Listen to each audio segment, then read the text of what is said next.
at 15 seconds. Guidance is internal. 12, 11, 10, 9. Ignition sequence start.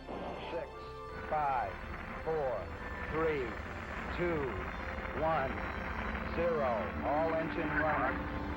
We have a liftoff. Liftoff on Apollo 11. Shadow. 4 forward, drift into the right a little. 30 seconds. Forward, drift. Contact light. Okay, engine stop. Tranquility Base here. The Eagle has landed. Roger, Tranquility. We copy you on the ground. You got a bunch of guys about to turn blue. We're going to be busy for a minute. Armstrong is on the moon. Neil Armstrong, 38-year-old American, standing on the surface of the moon. On this July 20th, 1969. That's one small step for man. One giant leap for mankind.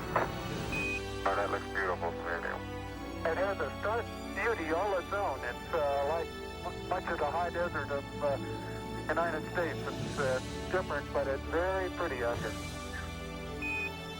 Beautiful view. Isn't that something? Magnificent sight out here.